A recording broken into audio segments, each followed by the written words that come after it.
I'm making you really check your history and yourself. Stop playing politics with my Punanny. Stop playing politics with my Punanny. Hey, hey, hey, Republicans. I see you called on your fellow man. All dicks and no nuts. Then you rush to call me a slut. I'm standing up for what is mine. Call me the rib, but I'm really the spine of this whole great nation. Ain't gonna put me back on the plantation. No, stop playing politics with my Punanny.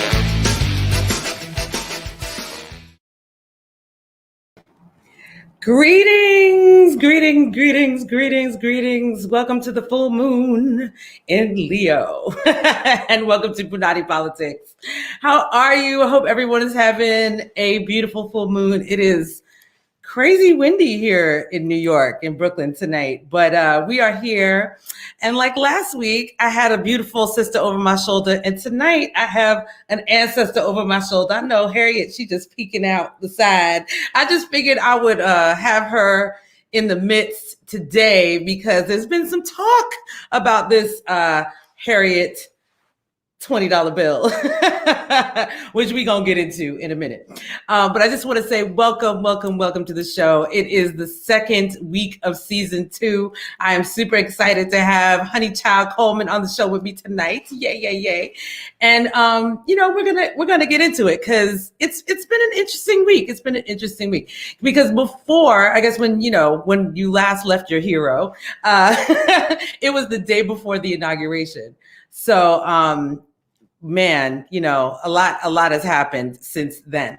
But I do want to start the show. I tell you, like, it's amazing the world that we live in right now, because right as I was getting ready to go online, I started getting a barrage of texts and messages about our elder, now ancestor, Shelley Tyson, who passed away this evening. And what's wild is another friend of mine, a good friend of mine, who's in the publishing world. She was actually attending a Zoom event celebrating the release of Shelley Tyson's memoir. And that's out in the world right now. So, I'm always in the mind that, like, I think people know. It's kind of like David Bowie. Like, I think Bowie knew. I mean, we all know Bowie knew, like, he wasn't going to be here much longer. So he started getting his affairs in order and getting things together so that everybody would have what they needed. And I feel like maybe that's what our dear departed elder sister, ancestor, Miss Shelley Tyson, was doing as well. So, when I got my hair braided, and you can see I was saying to people, I had my Shelley Tyson going on, and this is what I was talking about. And, this sister, it's funny because I'm getting texts from folks and people are feeling sad. But listen, Miss Shelley Tyson was 96 years old and she did the damn thing, okay? Like, she came, she did her work. Like, there is nothing really for us to be really sad about, because she handled everything in a time when Black women were not supposed to be handling, you know what I'm saying? So I have so much love and respect. So that's Miss Shelley rocking her cornrows, and what I was inspired by when I got my cornrows. And there's Miss Shelley in her elder years, always fly. Listen, you never saw Shelley Tyson come out the house not looking fabulous. And we love that about her. And I think that we should rejoice, that this sister, we were here to witness her, to be in her presence, to see her glory and her greatness and her work. I mean, come on, this sister just worked. She just did the work. I mean, just such a beautiful, beautiful soul. So I would implore us to celebrate the 96 years of Miss Shelley Tyson, our elder, now ancestor. Like, celebrate. I know I'm going to go get that book because I want to know all the things. I want to know how you make it 96 years in Hollywood. You know what I'm saying? Like, that alone That alone is a hellified feat, y'all, because we know that Hollywood is Hollyweird, and we know that it is not about for or thinking about us. So, much love and respect to our elder sister, Cicely Tyson. May she rest in peace. May she sleep in peace. And like I said, child, she did her numbers. There's nothing here to be sad about. 96 years is a blessing. It's a blessing. And speaking of blessings and elders and ancestors, we also, the day after the inauguration, we lost another amazing elder, now ancestor, Hank Aaron. Listen, I have learned so much about Hank Aaron, or Henry Aaron, I'm gonna say, in the last few days. One of which is that he really didn't like to be called Hank. Let's start there. Okay, let's start there, and how that was really one of those things. And I know if you're a Black person and you are in the company of white folks often, and you have a name that people either they don't want to call you by your name or respect your name or can't pronounce your name, they will just nickname you, right? They'll just nickname you. And so that's kind of what happened to Henry Aaron. Like, white folks just decided they were going to call him Hank. But as I was learning, if you met him or got to know him, he was Henry. He was Henry Aaron, or he was Mr. Aaron. You know what I'm saying? You Black young, that's Mr. Aaron to you. You know what I'm saying? But he was one of the greatest baseball players of our time. And, I think if I didn't mention it before last week, the Major League Baseball is suddenly trying to crash in these numbers from the Negro leagues. And, in the name of now we're going to honor and respect you. And it's like, whatever, man. Like, first of all, we can't even really do the numbers. Like, all the numbers are not even there. And if you really had the numbers, you really wouldn't be trying to put us all up in there, because we were out batting, running, pitching, everybody in those times. But I'm just going to say this again, just so much blessing and love to the spirit of Mr. Henry Aaron, to the sport of baseball, to our community. These beautiful souls are now gone on to be elders. Mr. Aaron was 86 years old when he left us. So yeah, I didn't think I was going to start there today, but ancestors are speaking. So, one is on my shoulder. So that's where we're going.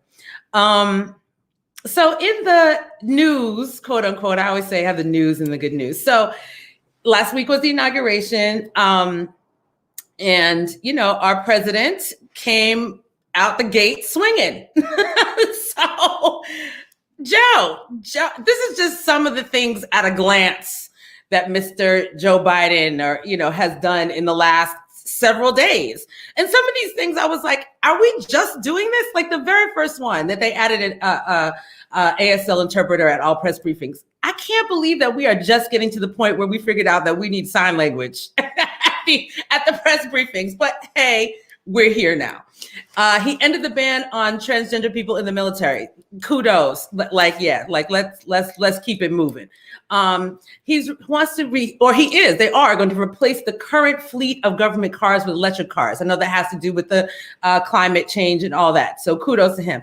So as we have my sister Harriet on my shoulder, it's because they're talking about bringing back Harriet on the $20 bill. And I have to say, while that's nice and everything, I'd rather get some reparations. What I'm saying? You can keep Harriet, off the bill. I don't care. Can we talk about real economic equity here for us? That $20 bill thing, that's cute, but we need some real equity. That's all I got to say. So he also was signing executive orders about the DOJ, phasing out contracts with private prisons, signed orders to combat housing discrimination practices, reforming the prison system, respecting the sovereignty of tribal governments, and fighting against xenophobia against Asian Americans, especially in the light of COVID pandemic. Of course, because we know what the last occupier was doing, all the things that he was saying. More things he was doing. The president is doing is strengthen the Deferred Action for Childhood Arrivals program and the Muslim travel ban. Institute a 100-day moratorium on deportations and immigrations, the risk of removal, who arrived after November. I think we just need to it needs to be more than 100 days. It just needs, but I could get into all that. But anyway, that's what he's doing. And then, they will he also ended all this talk of a border wall, and which would ultimately provide a pathway to citizenship for 11 million undocumented immigrants. And of course, we joined the Paris Climate Accord and canceled the permit for the Keystone XL pipeline.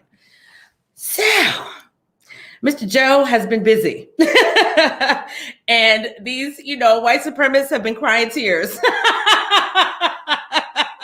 Child, the white tears have been flowing. People are calling him all kind of things. And it's like, wow, it's like people, how soon they forget. It's just such an amazing thing to watch here. But anyway, keep going, Joe. You know what I'm saying? And for us, keep staying on Joe's ass, because we can't, we have to also continue to be vigilant. We can't sit back. We can't do what we did with Obama and think, whoo, okay, everything's done. No. As I said last week, voting is like pledging. And what I mean by that, because I'm a Delta, what I mean by that is you pledge, great. Then you get in the chapter and now you got to do the work. Now you got to run the chapter. So that's how I feel about this. Like, you have voted.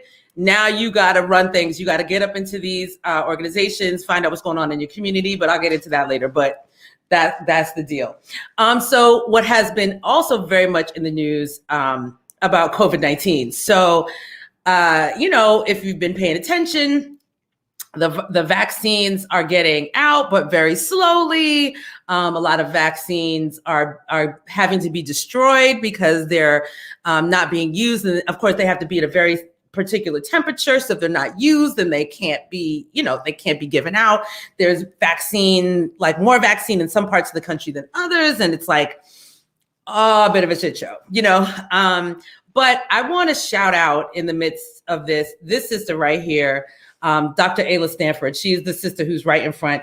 If you do not know who Dr. Ayla Stanford is, please, I implore you to find out about who she is. So I'm just going to put her info so you can get info about her. So I have mentioned her before. I'm going and I'm going to say it again. I found out about Dr. Stanford. If any of y'all remember when Will Smith was doing that crazy bungee jump over the Grand Canyon, and when he was there, there was this Black woman who was there who said was his doctor. And I'm like, who's this Black woman? Who is she? And so I just looked her up, and she's a doctor in Philly. And she's actually a pediatric surgeon, okay? But when COVID hit and was hitting the Black community really hard in Philly, she just was like, you know what? Nobody else is going to go out here and get these Black folks tested. So you know what? I'm going to do it. And so her and a team of folks, she started, I think her and a team of people started the Black Doctors COVID-19 Consortium. And they started doing the work. So now they are not only testing folks, they are vaccinating folks. And she's a hero. Like she's just a straight up superhero, warrior woman. Like that's all I got to say, because she's out here doing this work. There's a GoFundMe if you're interested, in supporting, because when I was watching a news clip on NBC that she was talking and saying that, the money to do this is basically coming out of her pocket and coming out of this GoFundMe that I posted right here. So sorry, I don't have the whole GoFundMe link. I just made a little bit.ly link. So, I'm gonna leave it there for a second if you want to write down what it is. But Dr. Ayla Stanford, I'm really trying to get her on my show because I've been following her through this whole pandemic. And she's nothing short of an angel. Like, she is doing so much work. So please, if there's any way you can support her, if there's any way, or just to know about her, or even just to follow her so you can get some information, because she's just giving good information. Like, let's just, be real about that. You know what I'm saying? Like, she's just really giving truthful information about what's going on out here with the pandemic. So Dr. Ayla Stanford, kudos to you, sis. Kudos to you, sis. So moving to a little lighter news and back to the inauguration, because, sometimes you just got to be light. So I'm just going to go to the fashion. There it is. You know what I'm saying? Oh my gosh, people just look so amazing. Of course, our sisters came in, look, and that coat that Jill Biden has on is so amazing. Like, you could just see the sparkle in it, and it was really, really beautiful. I just have to say that. And of course, we know Michelle, listen, it was like, as somebody pointed out, you can only see the woman's eyes. It's just it's amazing and beautiful. And everybody just looked gorgeous. I just had to show it. I know we've seen it a million times, but why not show it again? But a friend of mine also, who's a Marvel fan, and she had posted this on her Facebook page as her cover photo. And I was like, yeah, this is kind of amazing. So here it is. So for those of you who don't know, in the Marvel comics, there was a point at which Black Panther and Storm were married. And so somebody has taken the Barack and Michelle and made it into Black Panther and Storm. I thought that was pretty fly. Like, I can't even front. And I'm not even a super huge, comic book anything, but I saw that and I was like, pretty cool. Not mad. Not mad. So that was that. And of course, last week would not be complete without Bernie fever. Like, it was the craziest thing. Like, I was just like, this is insane. And I think that what made it so beautiful was that I think everybody just needed a release. Like, everybody just needed that moment of like, we've made it to a new chapter. And, some folks were like, why are people picking on Bernie? But really, I think, to me, all these memes just spoke to how much Bernie just don't give a damn. You know what I'm saying? Like, he just doesn't give a damn. And we love Bernie for that. We love Bernie for that. And to me, I always think about it like family, like when people will snap on you, that means they love you. Like, they're just showing you all kind of love. So I just wanted to share with you my favorite Bernie memes, and then we'll keep it going. So my first, because as I talked about last week, I'm a fan of Bridgerton. There's Bernie and Bridgerton. So that's one of my faves of Bernie. My second fave of Bernie, the notorious BERN, because ready to go home. Is he not ready to go home? Like, that's why I was like, yes, Bernie is ready to go home. I love that. I thought that was beautiful. As people were continuing to do album covers, Jane's Addiction, this is one of my favorites. Nothing Shocking. I was like, this is amazing. So if you have not seen this Jane's Addiction cover, Google it. The album is called Nothing Shocking, and I love this. Like, this was one of my faves. And then my number one Bernie meme fave. Come on. Yes, Prince and Bernie. Like, I don't know. That just did my heart so good, when I saw that. So I was just like, yay. And it was just a good time. I don't know. To me, it just felt like, again, it was a collective sigh and a collective like, okay. I felt like this week, even though things were happening and, the executive orders were happening and, things are still continuing to move along. I feel like this week was sort of almost like a down week. And the next week is going to be like, all right, we're in it. We're in Black History Month. We're moving. We took a collective breath, and now it's time to hit the ground running again. So, I hope everybody had a great week. It was pretty good. I think that's another thing too. I think we're so used to things being like so crazy and bad. Oh, I have to read one last thing. Sorry. I got to read one last thing, and I got to read it on my phone because it's, up to the minute. So today, and I have to be honest, I'm hella confused about this GameStop stock stock situation. I'm reading it. I'm really reading it. I'm trying to understand. I'm just going to keep reading. But I know that Ted Cruz said something today, I guess, about it, and was trying to get some regulations around it. And I guess he had tweeted at AOC. And so AOC, because we love AOC. And I was like, why do people not understand that AOC is not having it? And she's not changing, and she's not suddenly going to be nice to you. So I guess Ted Cruz, crazy, had reached out to AOC about trying to reach across the aisle, to figure out this stock situation. To which AOC replies, and I'm just going to read.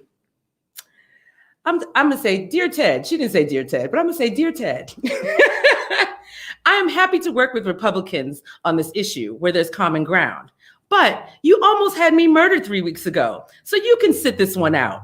Happy to work with any other GOP that aren't trying to get me killed. In the meantime, if you want to help, you can resign." Sorry. It's just yes. And she went on to say some other choice things too. And I was just like, yes, girl, yes. These people think that that's going to end. It's don't come for me. Don't try and at me at some shit, act like we try to be friends. No, son, it's time for you to relax. So anyway, that's the news. That's the news, children, for today. So we're going to pivot. This week, tonight, right now, it is the full moon in Leo. And it's been a full moon, child. This wind is blowing out here in Brooklyn. I don't know what's happening in your world, but we are here at the full moon. And of course, we are here with our full moon forecast from Miss Moist Paula at Zodiac Soundtracks. So let's get into it. Here we go. Thursday's full moon in Leo stands alone in an action-packed sky. Facing a confluence of planets in the sign of Aquarius, the Leo full moon reflects the light of the sun in the wake of its conjunction with Saturn and on the eve of its conjunction with Jupiter, all in the opposite sign of Aquarius. There is a grandeur to the sun's precession this week in this series of 3 important aspects which frame the full moon between the players of the Great Conjunction of December 21, 2020.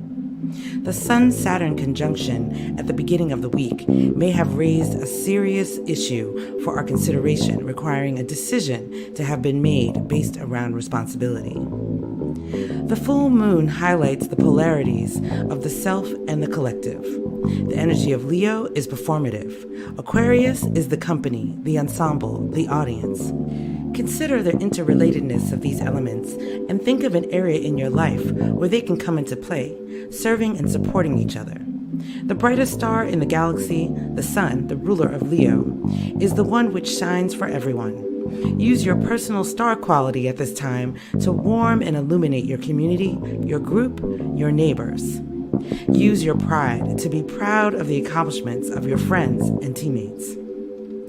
The day after standing across from the Leo moon, the sun continues on its path and joins Jupiter, the benefic planet of good fortune, blessings, abundance, adventure, and many other wonderful things. In Aquarius, this is a very groovy transit, and according to some astrologers, it heralds the luckiest day of the year. Consider what may have culminated for you on the full moon and be on the lookout for opportunities. Inasmuch as Mercury has by Friday stationed and turned retrograde on Saturday, the opportunities may come in the form of second chances or do-overs. The energy of the stationing planet can be felt more strongly than usual, and communication and news are likely to be pronounced at this time.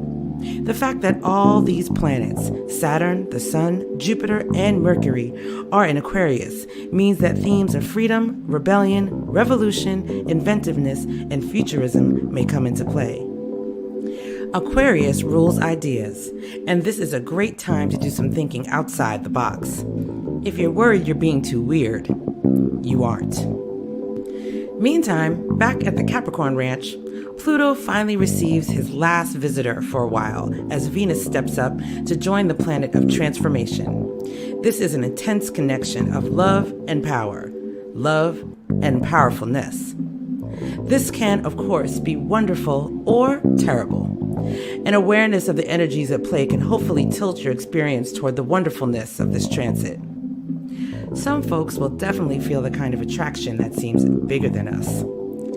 On the night of a full Leo moon, which forms a T-square to wildcard Uranus, anything could happen, particularly if it's the last thing you expected. Hopefully, these thoughts can reach you in a place where you can catch some moonbeams. Leo needs to shine, and this is a time of year where all of us, at least in the Northern Hemisphere, can use a little extra light. This moon forecast was brought to you by Moist Paula at Zodiac Soundtracks. Welcome to the full moon in Leo.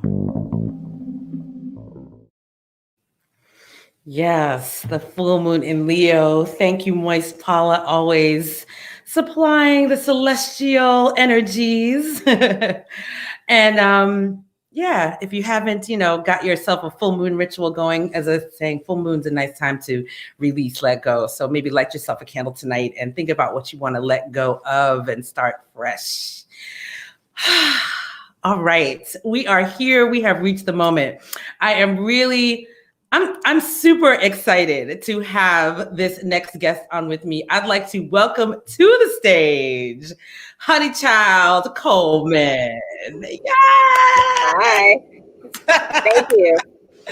Yes, I always welcome everybody to the stage because, we're not doing stage so much, but you have been a lot on stage, at least over the summer. But I'm going to get to that in a second. But before we get into our conversation with Honeychild, I just want to let some folks know who Honeychild is, just in case you are here and you do not know who this fabulous woman is.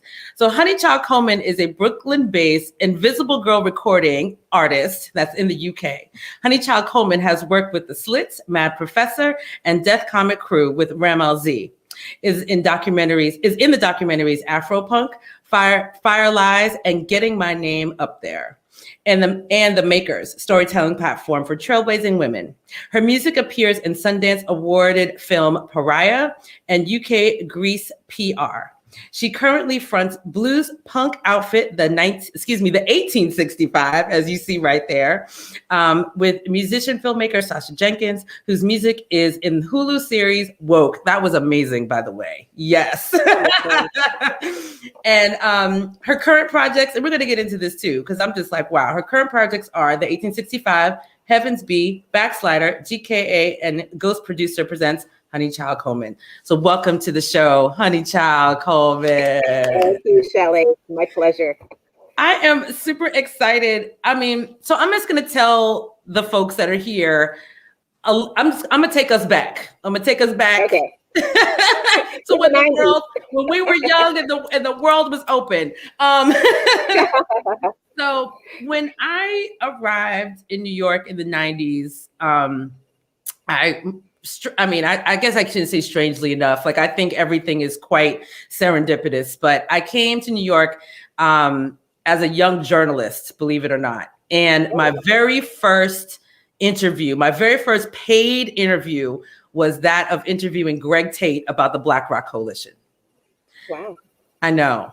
And I met Greg, and of course he told me about all the things and then proceeded to take me to all the places, and it was at that time I met Tamar, who of course at the time was Tamara. And I then learned about the Sister Girl riots. So I was quickly introduced to you. When I say introduced, meaning I saw you, I saw Maya, I saw Simi, and I saw Tamar. Wow. And I was just like, what in the holy hell is going on?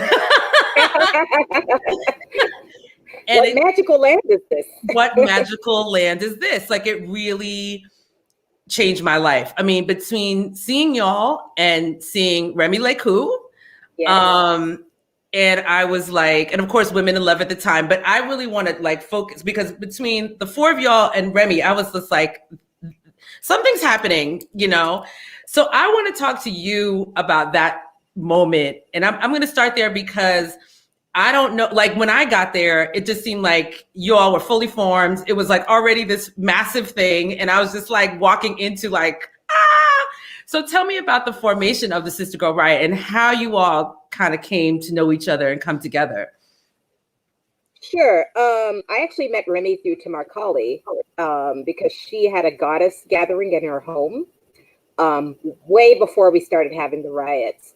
And I met Tamar because she was friends with my roommate at the time. And she would come over and hang out with me and my roommate Karen at the time. And we just all became friends, and we'd go skateboarding together and like watch videos and do girl stuff. But at one point, I had already known Simi, but Tamar didn't know, because I met Simi because her roommate and I used to play in the subway together.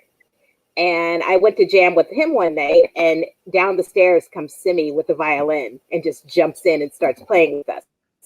So I guess at one point, Tamar met Maya through Funk Face, if I'm not mistaken. And she wanted me to meet Maya. And she also met Simi, but she didn't know I knew Simi. So she took me and Maya to see Simi play. And then the four of us in the room just kind of looked at each other like, whoa, we need to like have coffee and talk about this. And then tomorrow I was like, yeah, you know, there's the Riot Girls, but nobody's rapping for us. We got to do our own thing. So it was really her idea. She was the catalyst. And I really just love the fact that we were all so different, like different styles, different looks, different band formations, but we were all the front people. So that's kind of how it all sparked off. Yeah, I mean, and that was something that I definitely noticed. I was like, okay, all of these young Black women are here together, and it's, yes, everybody's rocking, but the vibes were definitely different. And it was, I mean, honest to God, like it was really mind blowing, like seeing that. I've told this story many times about when I saw Remy, I think maybe for the second time, and it was at CBGB's, and of course we know the legend of the CBGB's bathroom. So, right. The scariest place on earth, CBGB's bathroom. That place. Exactly. So, but I followed her. Like she left the stage, and I literally followed her down. And of course, she's looking over her shoulder like, can I help you? And I was just like, listen, I know we really don't know each other. I said, but if there's anything you need, like flyers or, you know, I don't know, whatever you need. Like I was working an office job at the time, and I was just like, I can make some copies, like, you know, whatever it is, I just want to be a part of it. Right. And from there, you know, I ended up singing with Remy. And then later I ended up singing with Tamar. I think I was at the show where you were singing with Remy at Fez. Yes. Because that's the first time I saw Remy on stage. Interesting. Yeah. That show was kind of legendary. There were a lot of people at that show. Yeah, that show was amazing. Yeah, that show, there's a few clips of it around, because I think Remy had posted something, you know, on it's around, but yeah, I will not forget that. But yeah, it was quite a moment in time. You know, like that's the best way I can describe it. I think about like the first time I ever saw Funk Face, you know, and like seeing Luke Mon running around with his wild self. Right. But it you know, it showed me that, you know, it's like when you find your people, right? And it's just like, oh, okay. So I know you're from Kentucky. And what brought you to New York? Was it music, or was it school, or was it, you know? Art school. Art school. I came here for art school. I was studying fashion, and I went to Parsons for a year. And then the reality that I could not afford to stay at Parsons sunk in. But I stayed in New York anyway, and just kind of did random freelance creative work. And then I ended up going to California. That's when I started getting into music. Oh, interesting. Okay, how long? Where'd you go in Cali? Where'd you live? I was in Berkeley and Oakland. Okay. So it was a really fertile time to be there. It was just, everything was about going to see bands and buying records and hanging out at shows and skateboarding and going to outdoor things. So I literally, I don't want to say accidentally, but I kind of found my calling there because, you know, I was just kind of singing for fun in some party bands with these women that I worked with in this vintage store. It's like such a West Coast cliche, but it was really amazing. But then, like, all of a sudden I was like, oh, I really like singing. Maybe I should take some lessons so I don't ruin my voice singing at parties. So I started taking classes, and then I learned to play guitar. And then after that, I just became obsessed. Right, and then, right.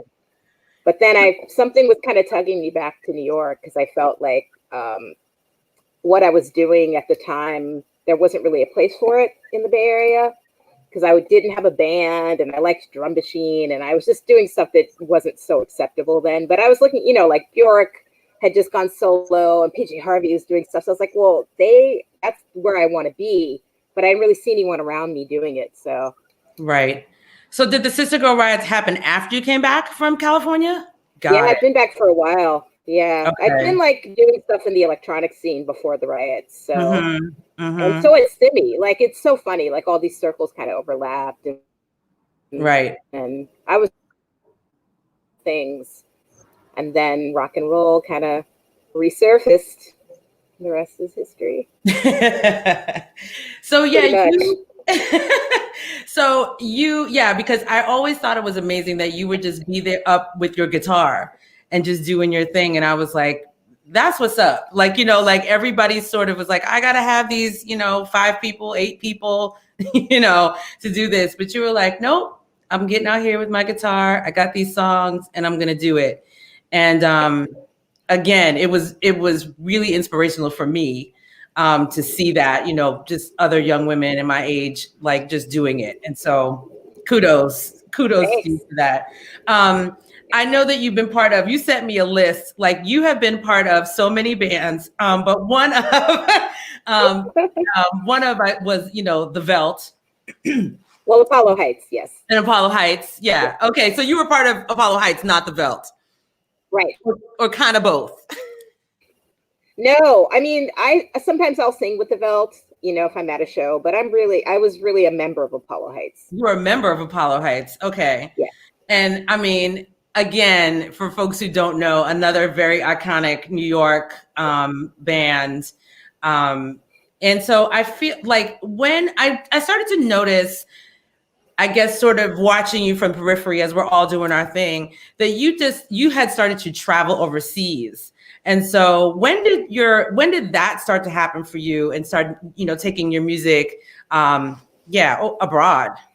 It happened at the exact same time as the Sister Girls. It was really intense. Like, we did that first riot on Valentine's Day, but the month before I had just did vocals with this band that was based in Italy. And then like 2 months later, they had a hit on Te Amo Due, which is like the Italian VH1.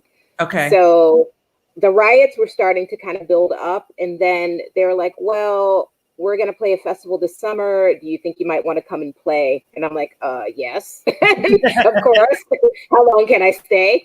So right. It's so funny. Like because before the Sister Girls, I'd never had a band before. I'd always just been playing alone. So I felt a little bit of a, what do you call it? It's like a fear of, I felt like, oh, I'm leaving my band. Like I felt really a little out of sorts, but at the same time, like I was taking cassettes of my band and selling them on the merch table with the other band. So that was really exciting, like talking about what's happening in New York everywhere that I went, and like going on the radio and talking about what's happening with New York. So that was the beginning of pretty much like working abroad and just seeing other ways to play music and survive as an artist. Right. But it literally was happening parallel with the Sister Girl riots. Wow. I didn't realize. Yeah, I didn't realize it was that long. Did you ever live abroad for a while, or were you always just? No, the longest I was ever gone was like 3 months here, 3 months there. But the band that I played with in Italy, that was about a year and a half of touring back and forth. And then with Apollo Heights, we did a total DIY residency in France. Like literally, like we booked our whole tour off MySpace and rented an apartment, and you know, we stayed in this one neighborhood, and we would just go out and do gigs, and then like a couple of bars like this, so they let us play every week. and we went to England and we went to Italy. And then Daniel stayed there for a while. So then I would just go back like every few months and do some shows with him in Hayato. But we didn't, but it felt like we did because I went there so many times. So yeah. Let me tell you something. MySpace was the best. It really was. It was the best. The first time I took my band to London, MySpace. Yeah. I went on MySpace. I hit up somebody. I hit up a person in London and a person in France. And I was just like, well, whoever gets back to me first, that's where I'm going. Right. And folks got back to me from London and I went, and I'm still cool with those people today. Yeah. And MySpace, so good. There was a band that found us on MySpace called Smell of Trees, and they're based in Italy. Mm-hmm. And they fell in love with Daniel's voice. So they're like, please, they wanted Apollo Heights to come there. And the singer of that band, Gabriel's one of my best friends now. Like, he came and stayed with me in New York. Like, they hosted us. Like, we've kept in touch since 2006. Yeah. So MySpace is amazing. MySpace was amazing. I mean, when I did my song Black Girls a few years ago, a friend of mine did a remix of it, like an Afrobeat remix. And there's this lyricist MC who's in the UK that I met through MySpace. And she's on that record. That's so cool. So MySpace, rest in peace, MySpace. Yeah. It was great. It was so good. So I'm gonna jump because I feel like one of the reasons, besides knowing the amount of work that you've done here in New York all these years, one of the things that really stood out for me over this last year was the fact that, like, when this pandemic hit, I know you, like all of us, meaning all us musicians, we were devastated. You know what I'm saying? Like, everything just halted, and you're also a DJ. So like the DJing halts, the playing live halts, like everything. And I just know for myself, it took me a while to sort of like, I guess, shake off I don't know. I don't want to quite say depression, because that's not what I mean, but like sort of be like, okay, like this is where we are, this is what we're doing. But I noticed that as things were moving along, like you were like, you know what, I'm an artist, I'm gonna start making some masks. And you started doing that. And I was like, yes, you know what I mean? And like, I'm an artist, and you know what, we can go outside a little bit. So we're going to have these outdoor events. And I was like, yes, because for me, I just have to say, it's been really challenging to sort of get myself back into that headspace of like, okay, what am I going to do? But I love, and to me, what you all were doing this summer was the spirit of punk rock, right? Like, that's really what it was. So can you just tell folks about what you all were doing with Rebelmatic and, what you guys did this summer? Because it was just so beautiful to see when I was looking on social media. Sure. The first outdoor shows I did were with the Fringe Salon in Soho, and Constance Patton invited me to play because she started this whole movement in Soho with painting on storefronts and on panels. Like, she's in a bunch of books now. Like, it's insane. She's done so much, and she just really started it to lift people's spirits, and then it became a movement. And she started working with the salon. So she's like, hey, I see you're doing all this DIY stuff. Do you want to come and play? And I'm like, you know what? And at that point, I too was really feeling depressed and a lot of grief, feeling a lot of anxiety because nobody knows what COVID does and how long it's going to be here. And I didn't even feel like playing music for many months. So I went to do one with her, and it was such a wonderful feeling of connection. So many people were in the street feeling like, wow, I didn't realize how much I missed music. I didn't realize how much I missed seeing people. Everybody was distanced. Everybody had masks on. I even brought masks to give to the salon people and to Constance, like as a thank you for like, hey, thank you for inviting me to do this, community thing, basically. And I did another one with them, but then what Rebelmatic did is they bought a PA, and they bought a generator, and they brought in sound people, and they found a block in Bushwick where no one cares, where it's old school, like graffiti everywhere, people are drinking outside, and they just started doing shows. And wow, that is like a whole other thing. It's like a street fair every week that they did it.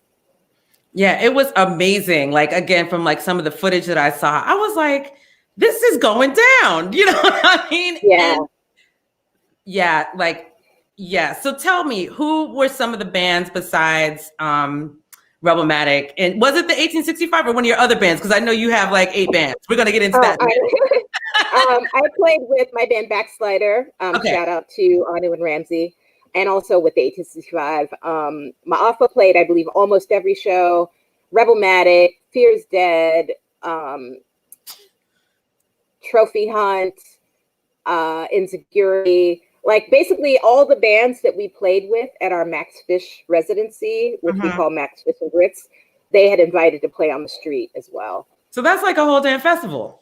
Like, yeah, y'all it's a lot. It's a lot. It's I mean, I can't even name everyone because I'm really spaced out, but it was basically the tribe band. So most of the people you'd see in the pit, their band would be playing. Wow. It was amazing. It was really like, I mean, I'm not going to lie. I was very nervous to go at first because in the beginning, I didn't see a lot of people wearing masks, and I have asthma. So I was like, I don't feel really safe being in a crowd if people aren't going to social distance. But I feel like a few weeks into it, people started to be more respectful.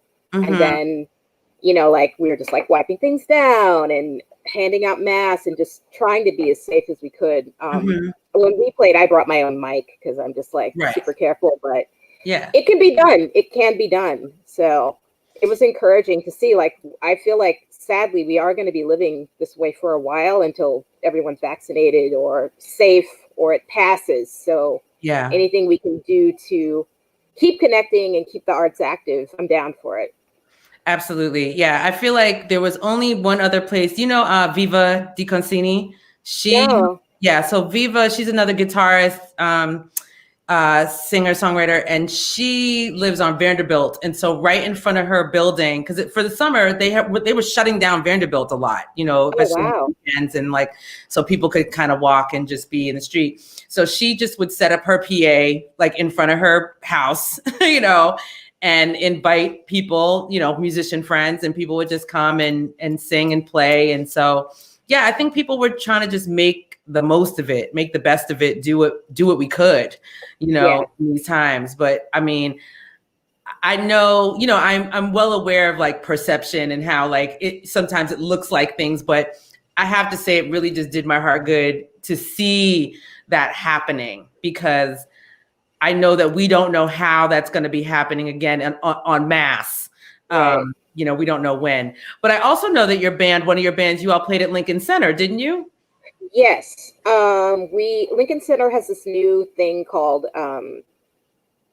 is it Open Spaces, I think, or New Spaces? Yeah, something like that. And it's on the lawn, and they made these sectioned off pods.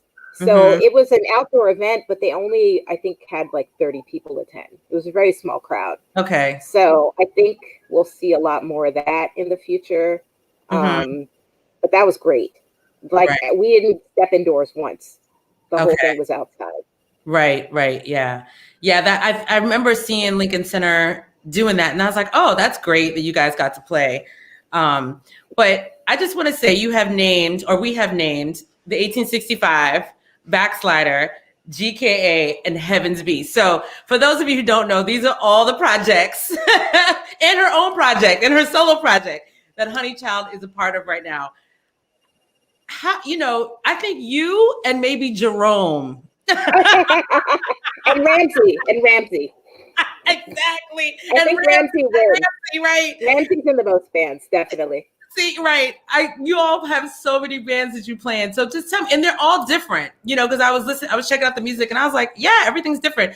But you are the front. Like your voice is front and center for all these projects. So tell me about that, because it's not just about you being in the background. You know what I'm saying? Like you are really at the forefront of these projects. Well, in Heaven's B, we have 3 singers. Okay. And we all write the songs together. So that's really cool.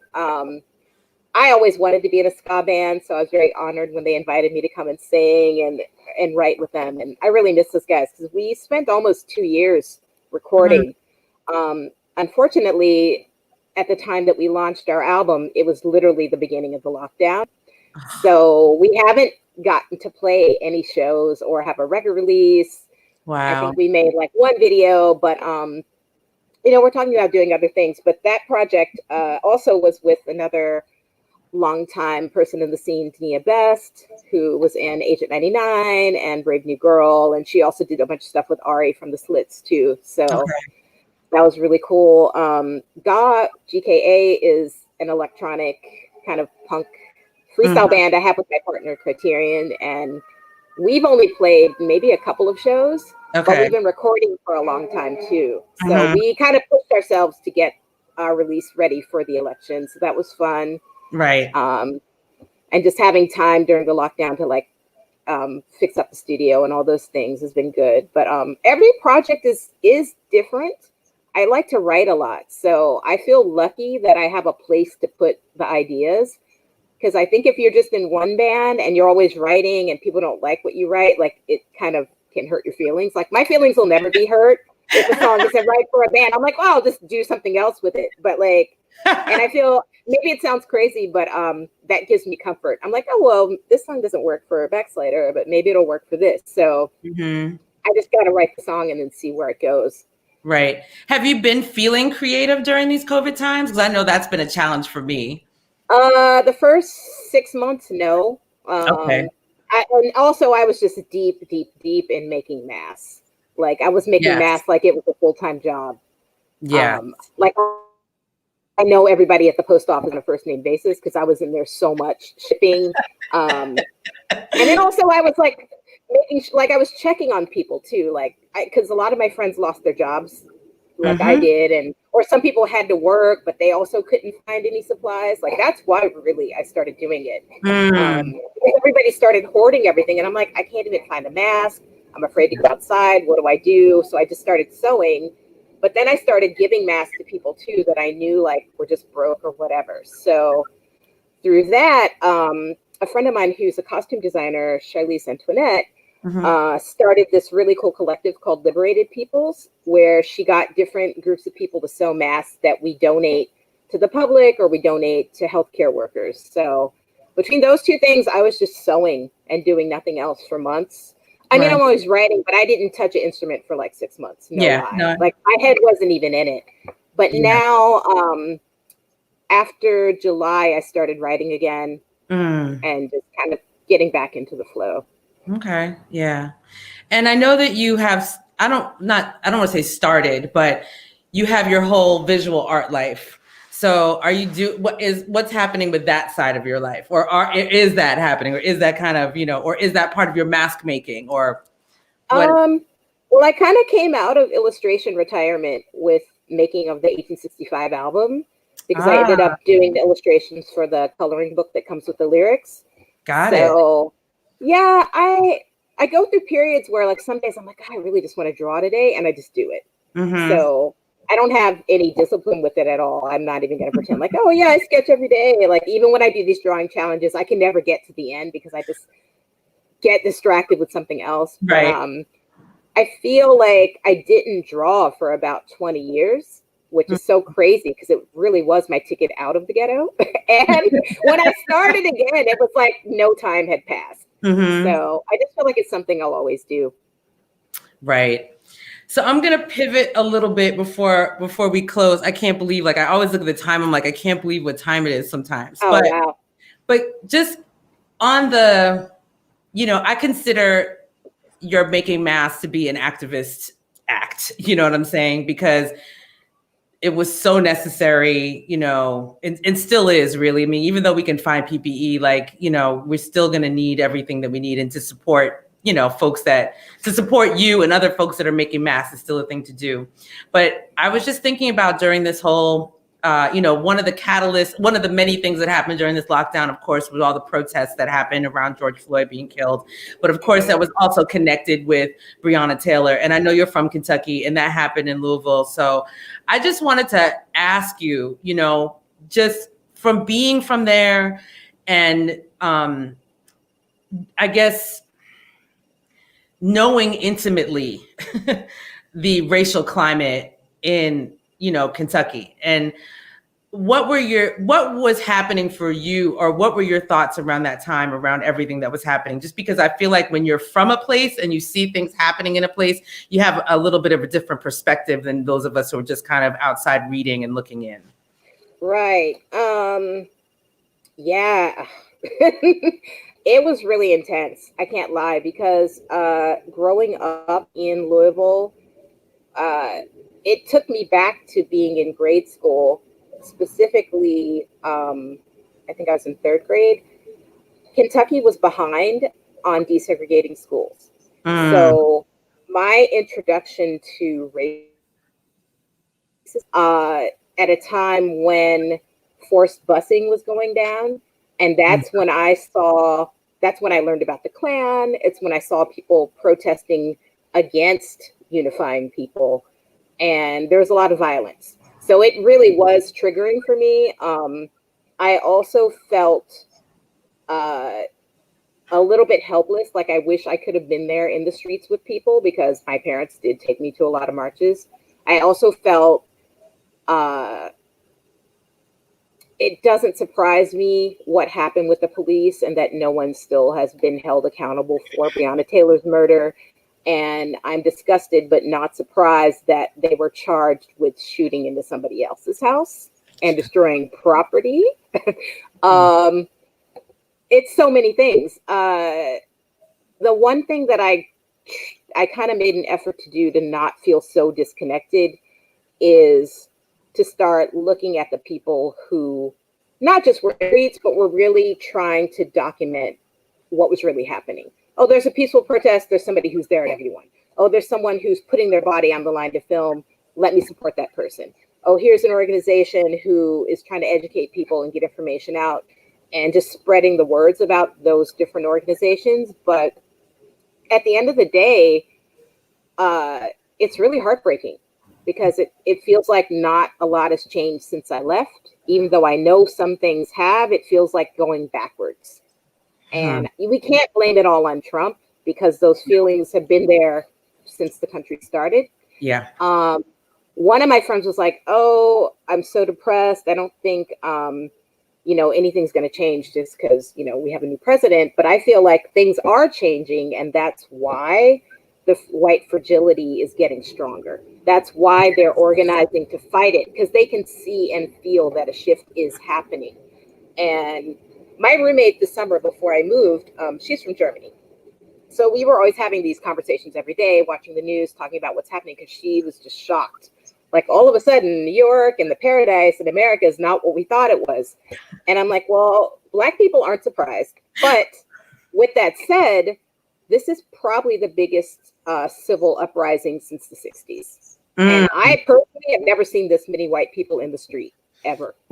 So you're witnessing something right now. And to see that in Louisville also, and to see all ages of white people in the street, it gave me hope, even though it is such a messed up situation, and it's so tragic, and it's so depressing is the only word I can think of. But yeah, it's just the fact that, she's an EMT worker and she's still not safe. She's working overtime during COVID, still not safe. There's doctors who die. Like, the world is watching how America treats Black people. Yeah. And there's a magnifying glass on us, and there's no place to hide left. Yeah. So that's the only good for me that happened last year. As far as like, when you think of like the political climate and us being killed and just the narrative, like at least now all the things we've known in our community and in my circle of friends and in my family, the things we have as common knowledge, now everybody else has access to that information. What they do with it, if they do nothing with it, that's like a whole other thing. But it's out there now. Yeah, I agree 100%. 100%. I was saying that, like, I definitely feel like it's, we're not surprised, of course.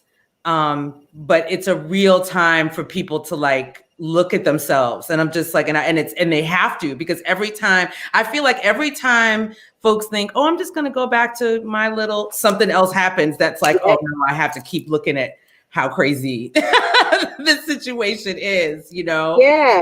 Yeah. And, I mean, and even I will say this with regards to Breonna Taylor's case, every time I pay attention, and every time you think that case is going away, like you think nobody's talking about it anymore, all of a sudden something will crop up, just like this past week, and, right. the grand jury are trying to get Daniel Cameron impeached.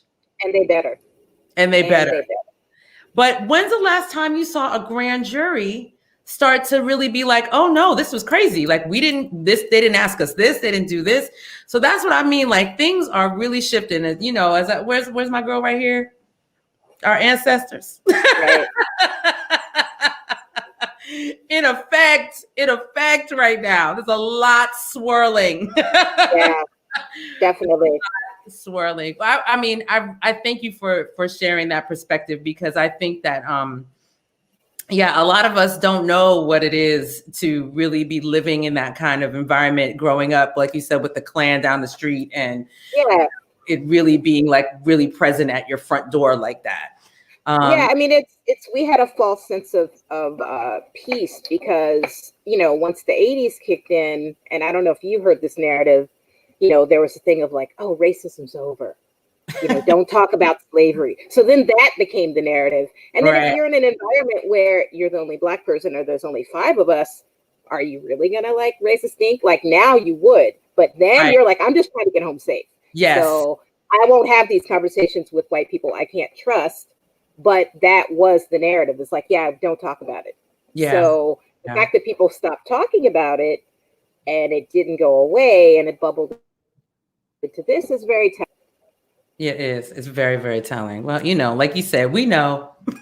Yeah, sadly we know. Now it's time for them to know. Yeah.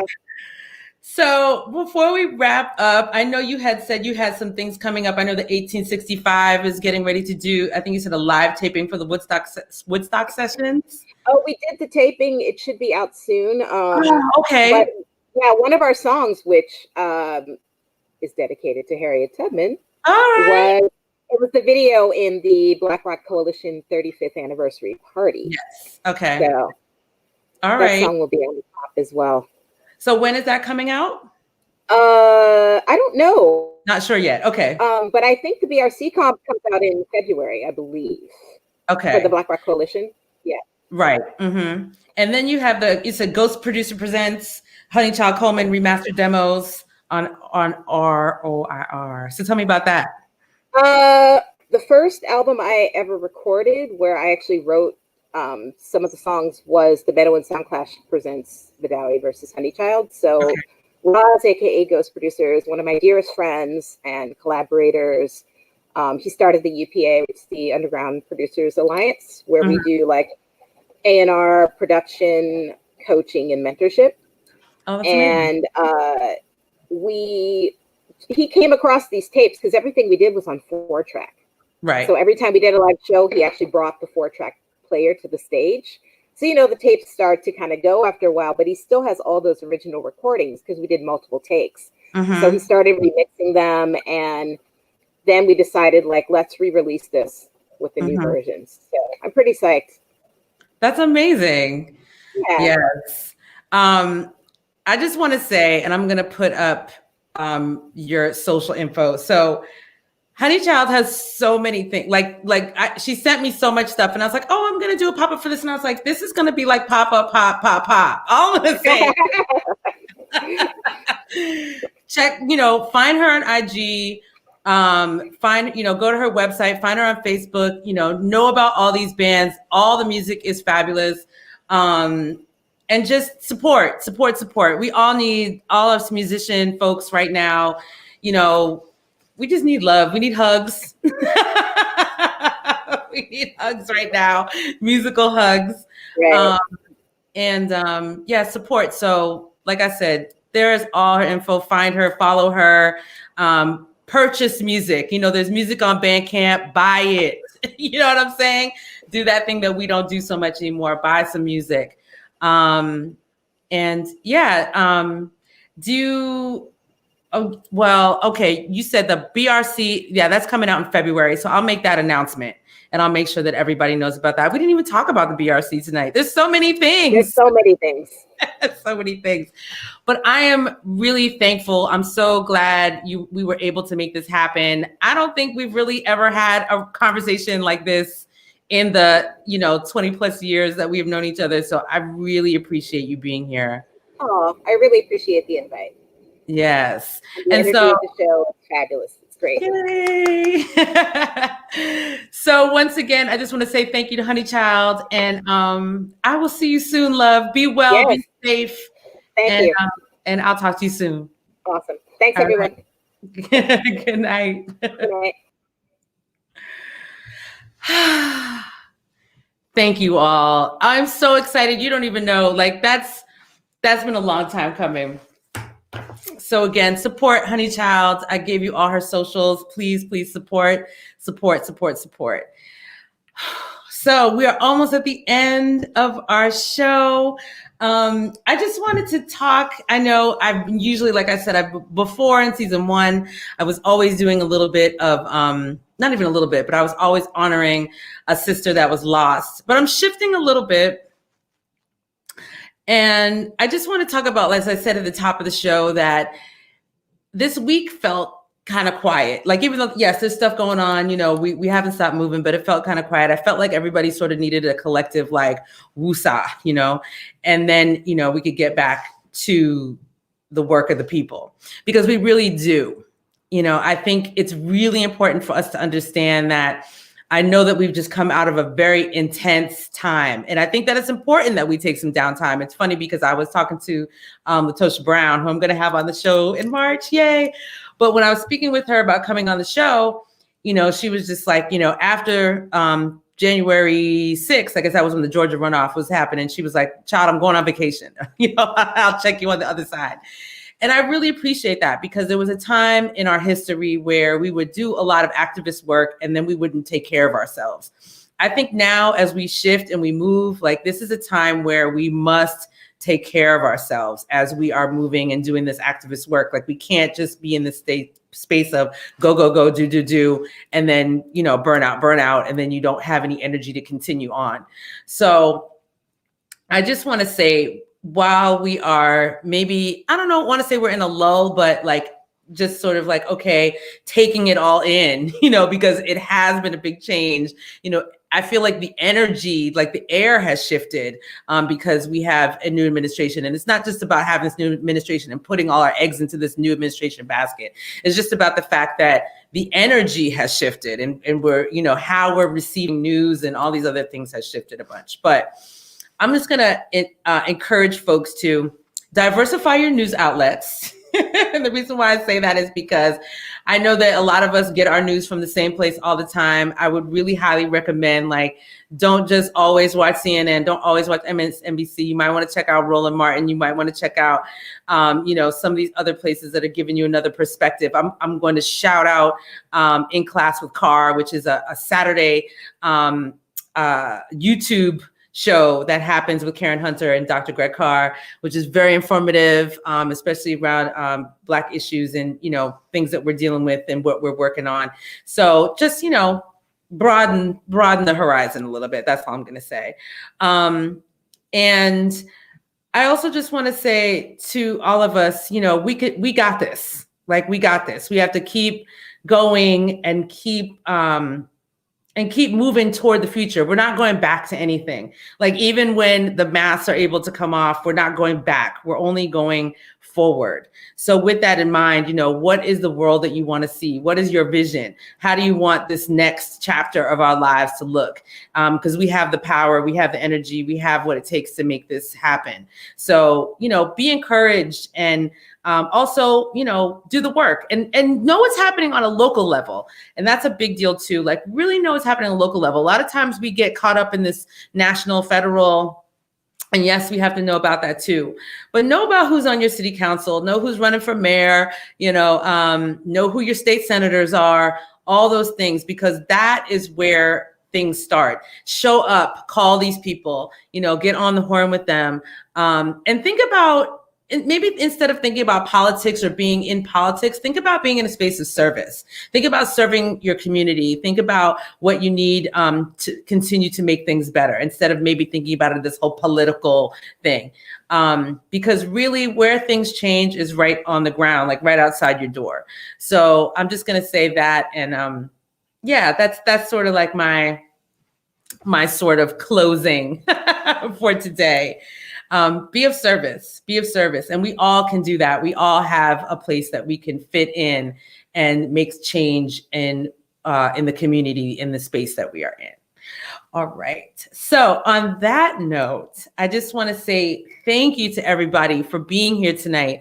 Of course, all of my things. Subscribe if you're watching this on YouTube. Please subscribe to the channel. Hit the like button. Hit that bell reminder button. So that you know when I go live. You can follow me on IG and Twitter at Punanny Politixxx. Me personally, I'm on there at Blackbush, BLAKBUSHE, and of course it's the Blackbush YouTube channel. So, follow, like, subscribe, all those things that are required.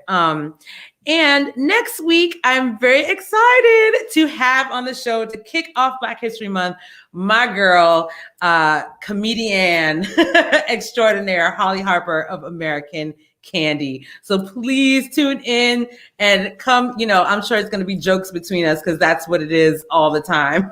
That's what it is all the time. I'm super excited about Black History Month because the women that I have coming on the show are really amazing. We're going to have Holly. We're going to have Adrienne Marie Brown, Toshi Regan, Rosa Clemente, and Martha Redbone, honey. So we're about to get into it, all the things. And, sometimes they say you can't be two places at once, but tonight I was. So tonight I was on with Ben Tyree on his show called In Tune with Ben Tyree.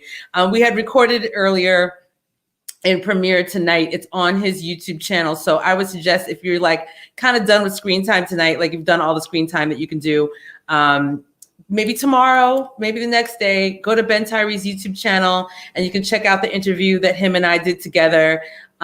He's doing conversations with a lot of fabulous artists in these COVID times and how people are doing and perspectives on what's happening. So, so all those things.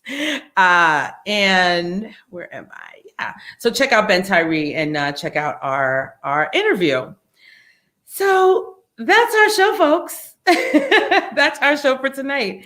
I just want to say thank you again to Honeychild. Again, really check her out, support her work. Really been out here doing, as I say, the work of the people and just doing good work, good music for many years. So really support her. And be good to yourselves. I think that was sort of my message for tonight.